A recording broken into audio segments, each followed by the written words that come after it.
Covid bi nga xam ne moom la jógee dañu seetlu Covid gi bi mu duggee ba léegi mois de mai ba léegi bi mu duggee fii mars 2 mars bi mu duggee mars fii ba léegi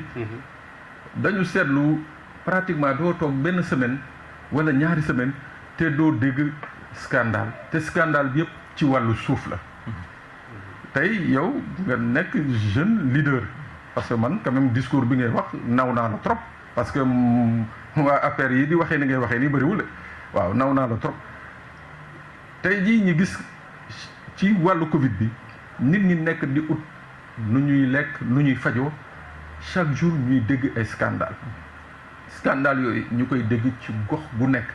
muy fii ci Ndakaaru muy fële ci Fuuta muy fële ca Thiès muy ca Casamance fépp foo laal ci Sénégal rek ñu ngi fay léegi yow da nga ci yaakaar gars yi est-ce que profité wuñu ci Covid bi rek daal di ne non dañ ci profité comme ñëpp seen xel ngi ci mbas mi nañ jël rek saax-saaxi suuf si wala yow nan nga gisee tey jii scandale yi nga xam ne ñooy répété wu ci wàllu Covid bi. jërëjëf Sané damay wax ne bu ñu fàtte ne la loi sur le domaine national moo privé ci Sénégal. que suuf si dafa nekk loo xam ne mbirum état la état moo koy gérer.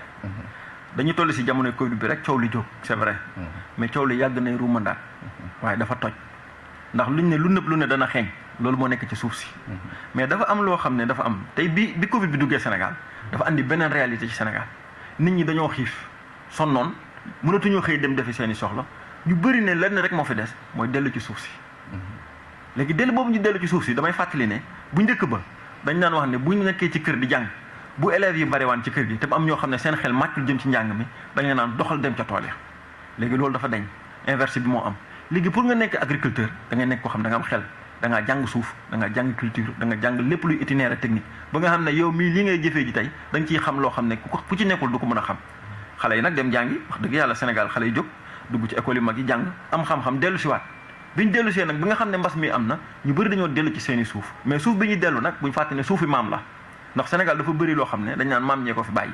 comme maam ñi ñoo ko fi bàyyi nag te état bi soxla ay investissement yoo xam ne vraiment suuf si duñ ko bàyyi muy nelaw il faut ñu urbaniser il faut ñu habiter il faut population bi mu ngi yokk il faut ñu andi yeneen infrastructure yu bees loolu tax ne nit ñu bëree bëri boo laalee rek ñun lii maa ko moom te la maa ko moom bi yëpp kayit buy wane ne maa ko moom du am day nekk loo xam ne seen maam moo ko fi bàyyi ñoom ñu doonu ko doonu googu ñu doonu la ñuy jël moomeel kon nag lan moo war mooy état xool naka lay def ba ñi nga xam ne démb seen maam daf leen bàyyi loon suuf ñu xool nu ñuy waxtaan ak ñu ba am lu ñu leen a bàyyee waaye mu am lu état di nangu ndax état moom doole boobu nga xam ne suuf si boppam moom moo koy contrôler xool lim ci war a joxe ak lu mu ci warul joxe mais nag nañ xam ne démb moo waral tey loo fi jëlee fi jàmbur it doo ko mën a jariñoo mais buñ bàyyi suuf si noonu rek parce que soxla nañu liggéey chômage bi bëri na Sénégal bëri na ci Afrique nañ jël suuf si ñu liggéey ci ndax da ngay romb ci village yi ñun ñi nga xam ne ci gox-goxaan yi gën a sori lañu dëkk dañuy dem ba Vélingara dem ba Tamba da ngay daw ay 100 kilomètres yoo xam ne àll bi kenn nekku fa te tey boo xëyoon yow mii Sané dem fa rek jël benn machine teg ko def 1 hectare rek nga gis nit ñi génn naan sama maama ko moom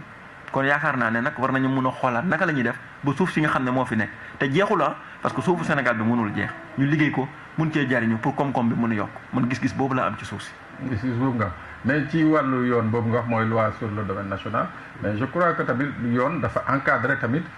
suuf si niñ koy jëlee niñ koy utiliser niñ koy joxee.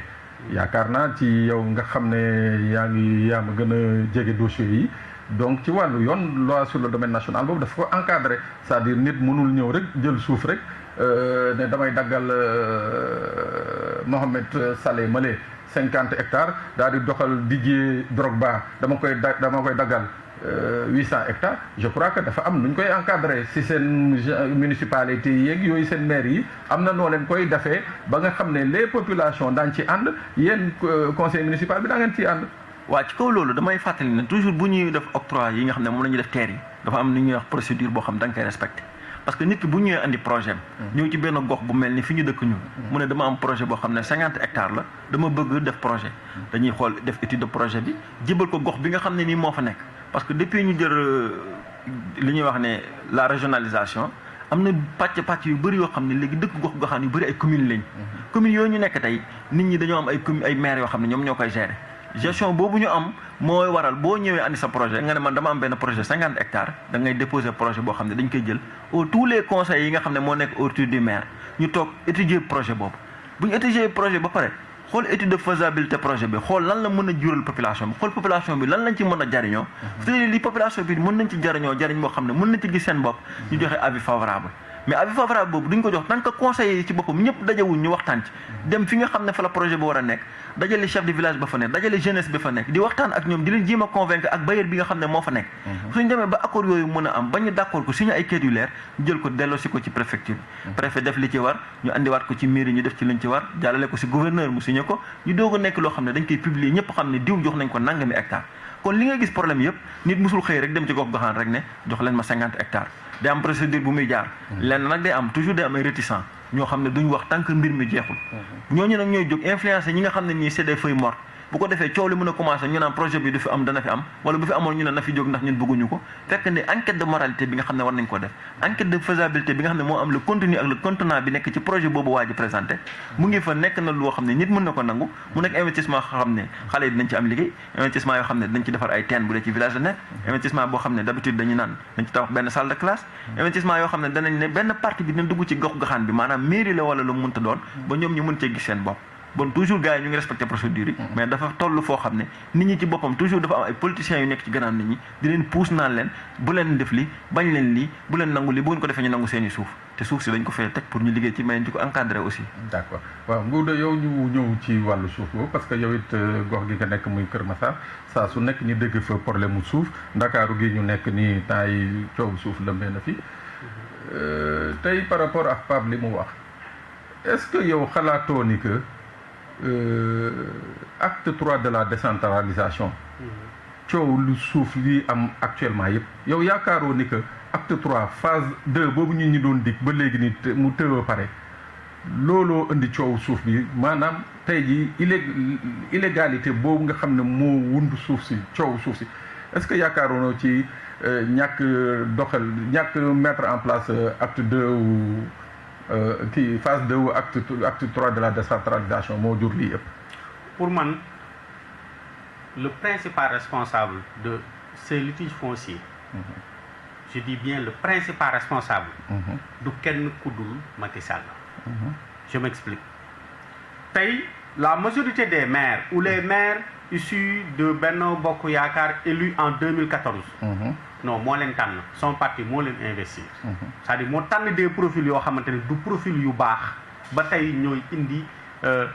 disons les litiges fonciers yi nga xamante ne moo am ci réew mi beneen bi yenn manquement yi nga xam ne dañ koy wax sur l'administration territoriale ña fa ne moo leen tànn ñi nekk domaine cadastre ña fa ne moo leen fal donc tous les gens qui sont dans le système c'est des gens qu'il a lui-même choisi ma jël benn cas Ndingler parce que avant ma ñëw Kër Massar gars yi coow nañ lu bëri maire bi def na lii communauté rurale bi def na lii chef de village yi wax na lii mais on oublie l'essentiel tey bu ñu mënee jël ay terre jël ko ci domaine national affecté ko nit mu doon titre foncier dañuy fàtte ne balaa ñu ko def dañ koy déclassifier te déclassification ci domaine national kenn rek koy signé c'est signé par décret c'est Macky Sall qui signe donc yu mel noonu moo ko signé gis nañ fii benn projet mu signé ko parce que nos gens de la paire là ils sont prompts à pour aujourd'hui bi ñu waxee ci affaire littoral bi ñu dem génne ay autorisation de construire yoo xam ni ville de Dakar moo ko def te xamuñu ni autorisation de construire yooyu ñu génnee ñooñu dañoo refuser seen autorisation de construire ñu dem Cour suprême bi ñu gagné le maire ne pouvait pas faire autre chose que signer c'est ça la réalité ñu génnee liste ne yii lañ fi signé mais nañu wax ci Anse Bernard bi ñu joxe à une société sud-africaine qui a signé le décret c'est Macky Sall tey beaucoup de choses yi nga xamante ne bu fekkee ni c'est des manquements il n'a qu'à sanctionner ñu ko def bu dee des personnels du commandement territorial nañ leen sanctionner bu dee ay maire fii gis nañ fi Abdoulaye Wade ak Abdou Diouf ba fi ay maire defee ay mbir dañu leen foofu lañ njëkkee dëkk délégation spéciale parce que ci affaire foncier la woon mais en réalité tey maire yi ëpp yi ñuy tudd ci wàllu litige foncier nga xam ne ñoo ëpp dossier tribunal bi élection législative ñëwee dañ leen dugal ci liste yi ñu doon député ñu doon ay député donc cela veut dire que tey créé wul environnement boo xamante ni mën naa aider à arrêter ces litiges fonciers te beneen bi moom lépp lu mu bëgg a def da ko voté li ñuy naan en procédure d'urgence la totalité des lois à caractère électoral et politique, il l'a fait passer par procédure d'urgence. Mais acte 2 de la décentralisation, ba ñu defee seen procédure d'urgence, créer acte 3 parce qu'il fallait régler un problème ponctuel. Mais phase 2 boobu ba tey ñaata ministre ñoo fi jaar Omar Youm dem na bi mu demee kii ñëw nu mu tëddi Omar Gueye. Mais phase 2 boobu dañu koy wax nii rek comme des discours mais posé wuñu benn acte. te ci wàllu foncier bi sa sànq wax na nga ko nga ni coutume bi ñu fi fekk li nit ñi di def ak loi bi dafa am benn kii mais professeur Souran ñu koy rendre hommage vraiment un éminent intellectuel. Il fait partie des rares ministres ak fi ñu gérer yëpp tey mënoo ko topp ne ko kii luwal na xaalisu réew mi mu def liggéey bu mucc ayib bi Macky Sall ñëwee fal Maître Doudou Ndoye mu jiite la commission de la réforme foncière Doudou Ndoye démissionné mu jël ko remplacer ko def liggéey bi ba mu mat mu jox ko Macky Sall mais booba tey mi ngi ci 3 la mais proposition yooyu mu joxe woon sur la réforme foncière tey bu ko mettroon en œuvre xëy na am na problème yoo xam ne du ñu fi egg te beneen bi aussi mooy maire yi nga xamante ni te la majorité te problème yi nga dégg yëpp amul benn maire opposition boo ci dégg ci wàllu problème yooyu c'est eux le pouvoir te beneen scandale mi ngi ñëw gis nga moom ñoom il faut savoir décrypter et anticiper sur les actions te fii lañ ko waxee ci rajo la ñu koy waxee la forêt classée de Mbao qui est le poumon de Dakar nga xamante ni tey la coopération comme la coopération allemande la GIZ def nañ ci des milliards pour ñu préserver cette forêt là. Conseil des ministres fait passé dañuy wax ni que l'État nañu étudier nan la ñuy xool par exemple Kër Massar zone d'avenir benn genre pôle urbain et cetera ak yooyu mais Kër Massar amatul suuf ça veut dire que boo fa bëggee def dara lenn rek ngay def mooy yàq forêt bi te tey posé nañ ay prémices sëy nañu décret yi ba commencé nañ di forêt de Mbao bi dañu koy séddoo dañu koy tong-tong c'est ça la réalité te loolu quand même ma koy wax la jeunesse de Pikine de Kër Massar forêt bu mel noonu la jeunesse dakaroise waruñu seetaan ñu koy yàq parce que tey dañuy ne Dakar est l'une des villes les plus polluées d'Afrique li nga xam ne moo ñu fi desekus néew non bu ñu ko yokkul bu ñu ko détruire Macky Sall c'est-à-dire deuxième mandat dafay dem te aujourd'hui sànq wax nga ci wàllu opposition bi woy war nañu xelal Macky Sall non benn conseil lañ koy jox Macky Sall mooy na dem c'est-à-dire il n'a pas d'autre solution en réalité 2024 Macky ñaari solution la mooy mu dem à la fin de son mandat wala aussi mu dem par la petite porte amul leneen parce que constitutionnellement juridiquement il peut plus se représenter aujourd'hui légitimité bi nga xamante ni tey un président war na ko am je suis désolé mais amu ko tey je suis bien placé pour xam élection ba xam luubal nañ ko wala luubaluñ ko depuis gor ca wax ja maa ngi commission électorale nationale maa ngi koo taxawu Sénégal maa ngi commission électorale nationale élection présidentielle bi maa ngi donc comité électoral national de la coalition Idy 2019 te li nga xamante ne moom moo fi am mooy en réalité mbir mi dañu ko luubal fan la ñu gisee ci élection un militant d'un parti mën a doxantoog fii en ville avec plus de 5000 cartes d'électeurs le jour des élections on a vu en Gambie quelqu'un avec plus de 500 cartes c'est-à-dire des cartes yoo xam ne dafay taxawaalu ci ay militants ñu gis ci ay vidéo ay nit jël ay cartes di dem ci militants yi képp kuy militant APR jot nga sa carte ñu dem élection Macky Sall depuis qu'il est là une seule élection lañ fi organisé mu normal c'est les locales de 2014